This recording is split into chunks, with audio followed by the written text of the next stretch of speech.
kwa fursa ya kukutana jioni hii kwa ajili ya tukio hili muhimu la uapisho na makaribisho ya Mheshimiwa Dennis Gervas Masanja, mkuu wa wilaya ya Tunduru. Lakini pia nimshukuru Daktari Samia Suluhu Hassan, Rais wa Jamhuri ya Muungano wa Tanzania, kwa kuendelea kuniamini na kuwaamini wasaidizi wake wengine ndani ya mkoa huu ili tuendelee kufanya kazi ya kuwatumikia na kuwaletea maendeleo wananchi wa mkoa wa Ruvuma. Kwa kiongozi wa serikali ya Tunduru na kusihi, nenda ukadumisha amani, ustawi wa wananchi na utawala wa sheria. Lakini pili, shughulikia kero za wananchi kwa haraka, kwa ufanisi na kwa kushirikiana na wenzako. Simamia vema pato kwa maana ya namna ya kukusanya na namna kutumia vizuri na kwa malengo. Endeni mkapambane na rushwa, uzembe na ufujaji wa mali za umma.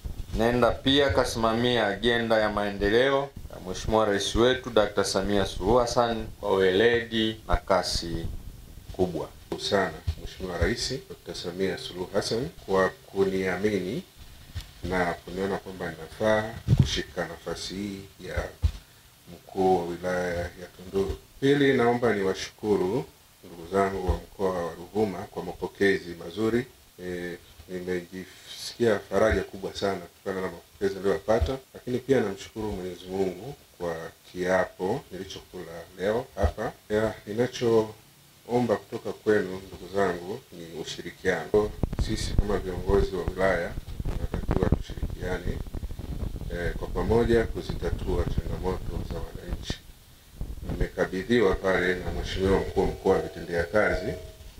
Ni kuahidi tu Mheshimiwa kwamba nimelipokea na nitavifanyia kazi.